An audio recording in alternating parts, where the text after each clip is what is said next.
ನಮಸ್ಕಾರ ಫ್ರೆಂಡ್ಸ್, ಶ್ರೀದೇವಿ ಪಾಕಶಾಲೆಗೆ ಸ್ವಾಗತ. ನಾನು ಇಂದು ಹೊಸ ರೀತಿಯ ಶಾವಿಗೆ ಉಪ್ಪಿಟ್ಟನ್ನು ಯಾವ ರೀತಿ ಮಾಡಬೇಕೆಂದು ತೋರಿಸಿಕೊಡುತ್ತೇನೆ. ನೋಡಿ ಫ್ರೆಂಡ್ಸ್, ಇದು ಬೆಳಗಿನ ತಿಂಡಿಗೆ ತುಂಬ ಚೆನ್ನಾಗಿರುತ್ತದೆ. ಅವಲಕ್ಕಿ ಉಪ್ಪಿಟ್ಟು, ಇಡ್ಲಿ, ದೋಸೆ ತಿಂದು ಬೇಜಾರಾಗಿದ್ದರೆ ಈ ರೀತಿ ಶಾವಿಗೆ ಬಾತನ್ನು ಮಾಡಿಕೊಂಡರೆ ಮನೆಯಲ್ಲಿರುವ ಎಲ್ಲರೂ ತುಂಬ ಇಷ್ಟಪಟ್ಟು ತಿನ್ನುತ್ತಾರೆ. ಹಾಗಾದರೆ ಬನ್ನಿ, ಇದನ್ನು ಯಾವ ರೀತಿ ಮಾಡಬೇಕೆಂದು ತೋರಿಸಿಕೊಡುತ್ತೇನೆ.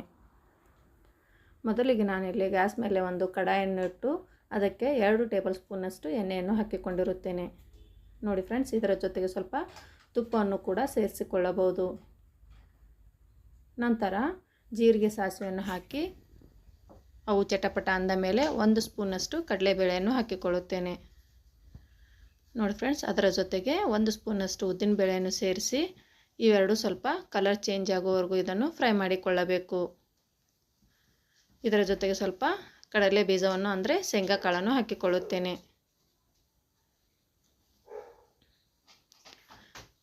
ಶೇಂಗಾ ಬೀಜ ಇಲ್ಲಿ ಆಪ್ಷನಲ್ ಇರುತ್ತದೆ, ನಿಮಗೆ ಬೇಡವಾದರೆ ಸ್ಕಿಪ್ ಮಾಡಿಕೊಳ್ಳಬಹುದು. ನೋಡಿ ಫ್ರೆಂಡ್ಸ್, ಈ ರೀತಿ ಕಲರ್ ಚೇಂಜ್ ಆಗುವವರೆಗೂ ಇದನ್ನು ಫ್ರೈ ಮಾಡಿಕೊಂಡಿದ್ದೇನೆ. ಕಡಲೆಬೇಳೆ, ಉದ್ದಿನಬೇಳೆ ಹಾಕೋದ್ರಿಂದ ಇದರ ಟೇಸ್ಟ್ ಬಾಯಲ್ಲಿ ತುಂಬ ಚೆನ್ನಾಗಿ ಬರುತ್ತದೆ. ನಂತರ ಫ್ರೆಶ್ ಆಗಿರೋ 2 ಕಡ್ಡಿ ಕರಿಬೇವನ್ನು ಸೇರಿಸಿಕೊಳ್ಳುತ್ತೇನೆ. 4 ರಿಂದ 5 ಹಸಿಮೆಣಸಿನಕಾಯಿಯನ್ನು ಸಣ್ಣದಾಗಿ ಕಟ್ ಮಾಡಿಕೊಂಡು ಈ ರೀತಿ ಎಣ್ಣೆಯಲ್ಲಿ ಚೆನ್ನಾಗಿ ಫ್ರೈ ಮಾಡಿಕೊಳ್ಳುತ್ತೇನೆ. ನೋಡಿ ಫ್ರೆಂಡ್ಸ್, ಈ ವಿಡಿಯೋ ನಿಮಗೆ ಇಷ್ಟವಾದರೆ ಪ್ಲೀಸ್ ಒಂದು ಲೈಕ್ ಮಾಡಿ, ಶೇರ್ ಮಾಡಿ, ಕಮೆಂಟ್ ಮಾಡಿ ಮತ್ತು ನನ್ನ ಚಾನಲನ್ನು ಸಬ್ಸ್ಕ್ರೈಬ್ ಮಾಡಿಕೊಳ್ಳದೆ ನೋಡುತ್ತಿದ್ದವರು ಪ್ಲೀಸ್ ಸಬ್ಸ್ಕ್ರೈಬ್ ಮಾಡಿಕೊಂಡು ನೋಡಿಕೊಳ್ಳಿ. ನಂತರ ಇಲ್ಲಿ ಒಂದು ದೊಡ್ಡ ಗಾತ್ರದ ಈರುಳ್ಳಿಯನ್ನು ಸಣ್ಣದಾಗಿ ಕಟ್ ಮಾಡಿಕೊಂಡು ಸೇರಿಸಿಕೊಳ್ಳುತ್ತೇನೆ.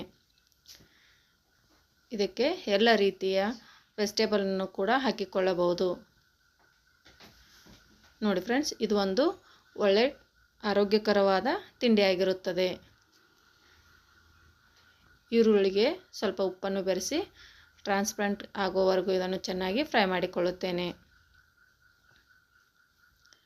ನೋಡಿ ಫ್ರೆಂಡ್ಸ್, ಇದಕ್ಕೆ ಹಸಿ ಬಟಾಣಿ, ಆಲೂಗಡ್ಡೆ ಮತ್ತು ಬೀನ್ಸ್, ನಿಮಗೆ ಯಾವುದೇ ತರಕಾರಿ ಇದ್ದರೂ ಇದನ್ನು ಇದಕ್ಕೆ ಸೇರಿಸಿಕೊಂಡು ಒಗ್ಗರಣೆ ಹಾಕಿಕೊಳ್ಳಬಹುದು. ನಂತರ ಇಲ್ಲಿ ಸ್ವಲ್ಪ ಗೋಡಂಬಿ ಮತ್ತು ಕ್ಯಾರೆಟನ್ನು ಹಾಕಿಕೊಂಡು ಅವನ್ನು ಕೂಡ ಫ್ರೈ ಮಾಡಿಕೊಳ್ಳುತ್ತೇನೆ. ನೋಡಿ ಫ್ರೆಂಡ್ಸ್, ಇಲ್ಲಿ ನಾನು 1 ಟೊಮೆಟೊವನ್ನು ಸಣ್ಣದಾಗಿ ಕಟ್ ಮಾಡಿಕೊಂಡು ಹಾಕಿಕೊಂಡಿದ್ದೇನೆ. ಇವೆಲ್ಲವೂ ಎಣ್ಣೆಯಲ್ಲಿ ಚೆನ್ನಾಗಿ ಮೆತ್ತಗಾಗುವವರೆಗೂ ಇದನ್ನು 2 ರಿಂದ 3 ನಿಮಿಷಗಳ ಕಾಲ ಫ್ರೈ ಮಾಡಿಕೊಳ್ಳಬೇಕು. ಸ್ವಲ್ಪ ಅರಿಶಿನ ಪುಡಿಯನ್ನು ಸೇರಿಸಿಕೊಂಡಿದ್ದೇನೆ. ನೋಡಿ ಫ್ರೆಂಡ್ಸ್, ಇವೆಲ್ಲವೂ 2 ರಿಂದ 3 ನಿಮಿಷಗಳ ಕಾಲ ಮೆತ್ತಗಾಗಲು ಲಿಡ್ಡನ್ನು ಕ್ಲೋಸ್ ಮಾಡಿ ಬೇಯಿಸಿಕೊಳ್ಳುತ್ತೇನೆ. ನಾನು ಇದಕ್ಕೆ ಸ್ವಲ್ಪ ಕಡಿಮೆ ಪ್ರಮಾಣದಲ್ಲಿ ತರಕಾರಿಯನ್ನು ಹಾಕಿಕೊಂಡಿದ್ದೇನೆ. ನೀವು ಬೇಕಾದರೆ ಮತ್ತು ಬಟಾಣಿ, ಆಲೂಗಡ್ಡೆ, ಬೇರೆ ಬೇರೆ ಬೀನ್ಸ್ ಮತ್ತು ಹಾಕಿಕೊಂಡು ಇದಕ್ಕೆ ಮಾಡಿಕೊಳ್ಳಬಹುದು. ನೋಡಿ, ಈಗ 2 ರಿಂದ 3 ನಿಮಿಷ ಚೆನ್ನಾಗಿ ಬೆಂದಿರುತ್ತದೆ. ಈ ರೀತಿ ಸಾಫ್ಟಾಗಿ ಬಂದಿರುತ್ತವೆ ಎಲ್ಲ ತರಕಾರಿಗಳು.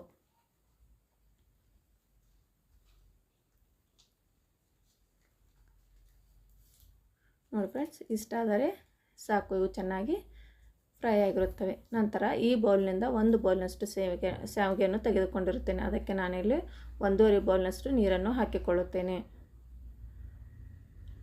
ನೋಡಿ ಫ್ರೆಂಡ್ಸ್, ಶಾವಿಗೆಗೆ ಸ್ವಲ್ಪ ನೀರನ್ನು ಕಡಿಮೆ ಪ್ರಮಾಣದಲ್ಲಿ ಇಟ್ಟುಕೊಳ್ಳಬೇಕು.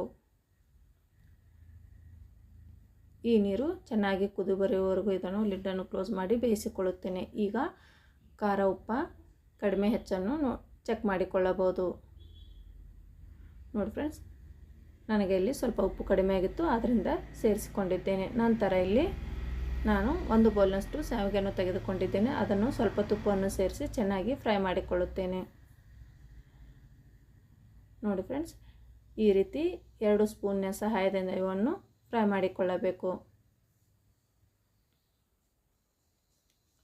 ಸ್ವಲ್ಪ ಕಲರ್ ಚೇಂಜ್ ಆಗುವವರೆಗೂ ಇದನ್ನು ಫ್ರೈ ಮಾಡಿಕೊಂಡಿದ್ದೇನೆ. ನೋಡಿ ಫ್ರೆಂಡ್ಸ್, ಈಗ ಒಗ್ಗರಣೆಯ ನೀರು ಬಾಯ್ಲ್ ಆಗುತ್ತಿದೆ.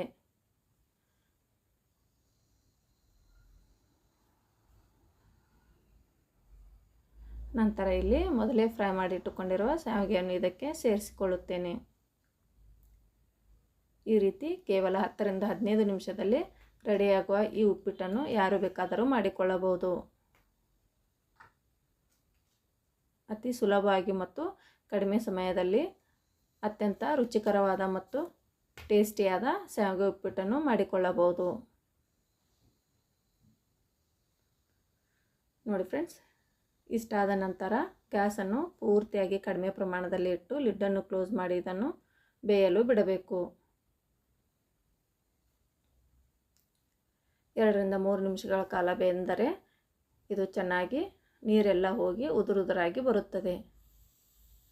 ನೋಡಿ ಫ್ರೆಂಡ್ಸ್, ಈಗ ಫ್ರೆಶ್ ಆಗಿರೋ ಕೊತ್ತಂಬರಿ ಸೊಪ್ಪನ್ನು ಹಾಕಿ ಚೆನ್ನಾಗಿ ಮಿಕ್ಸ್ ಮಾಡಿಕೊಳ್ಳುತ್ತೇನೆ. ನೋಡಿ, ಈಗ ಎಷ್ಟೊಂದು ಉದುರುದುರಾಗಿ ಬಂದಿರುತ್ತದೆ. ಈ ರೀತಿ ಬಂದರೆ ಇದರ ರುಚಿ ಇನ್ನೂ ಅದ್ಭುತವಾಗಿರುತ್ತದೆ.